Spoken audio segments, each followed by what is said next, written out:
اعوذ باللہ من الشیطان الرجیم بسم اللہ الرحمن الرحیم۔ ایک کا 10 بہترین تجارت۔ دوپہر کے وقت مارکیٹ گیا تو ایک بابا جی زمین پر بالٹی اور لیموں لیے بیٹھے شکنجی بیچ رہے تھے۔ ارد گرد شکنجی اور جوس والی ریہڑیاں تھیں جہاں رش تھا۔ میں نے ایک گلاس بنانے کا کہا تو معلوم ہوا کہ وہ بول نہیں سکتے اور سماعت سے بھی محروم ہیں۔ شکنجی پینے کے بعد میں نے حلق کی طرف اشارہ کرتے ہوئے کہا، واہ، مزہ ہی آ گیا، ٹھنڈا کر دیا۔ وہ خوش ہو کر میری طرف دیکھتے رہے۔ کتنے کا گلاس ہے؟ انہوں نے کاغذ میرے سامنے کر دیا جس پر 30 روپے درج تھا۔ میں نے 100 روپے دیے اور چلا گیا۔ پیچھے آ کر میری کمر پر ہاتھ رکھ کر 70 روپے آگے بڑھا دیے۔ میں نے کہا، آپ رکھ لیں، یہ آپ کے ہی ہیں۔ پہلے میری طرف پھر آسمان کی طرف دیکھا اور واپس چلے گئے۔ کچھ دیر بعد گھر سے کچھ کپڑے آنے تھے، میں وہ لینے گیا۔ کنڈکٹر سے پیسے پوچھے تو کہنے لگا، آپ اس بار ایسے ہی لے جائیں۔ مجھے حیرت ہوئی کیونکہ پچھلی مرتبہ سامان کے 300 روپے دیے تھے۔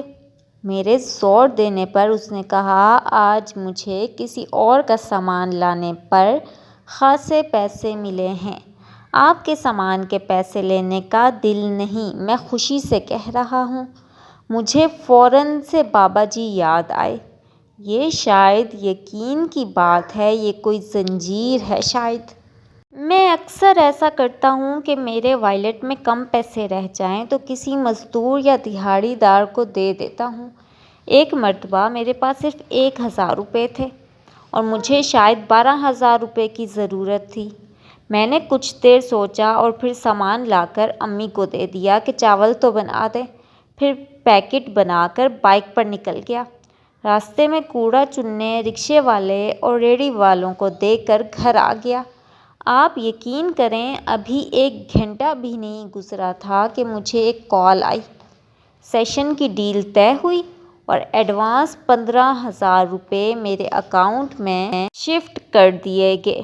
میں موبائل فون ایک طرف رکھ کر مسکرانے لگا اور مجھے بابا اکرام گجر کی بات یاد آئی، وسیم پتر، ہم سمجھتے ہیں کہ اللہ تعالیٰ ہمارے 1 کے بدلے ہمارے 10 دیتا ہے، جبکہ اللہ تعالیٰ ہمارے 1 کے بدلے اپنے 10 واپس کرتا ہے، اور اللہ تعالیٰ کے 10 کا حساب دنیا کا کوئی ریاضی دان یا کیلکولیٹر نہیں کر سکتا۔ یہ عادت والد صاحب سے لی۔ کاروبار میں نقصان ہو جاتا یا کوئی بڑی پریشانی آتی تو والدہ سے کہتے، چاول بنا کر بانٹ دو، یا پھر کسی رشتہ دار یا جاننے والے کی طرف راشن بھیجا کرتے تھے۔ تب میں سوچتا تھا کہ ایک تو نقصان اور پھر ابو ہیں کہ آپ کسی کا وہ مسئلہ یا پریشانی حل کر دیجئے جو آپ کے اختیار میں ہے تو اللہ تعالیٰ آپ کی وہ پریشانی ختم کر دیں گے جو آپ کے اختیار میں نہیں ہے۔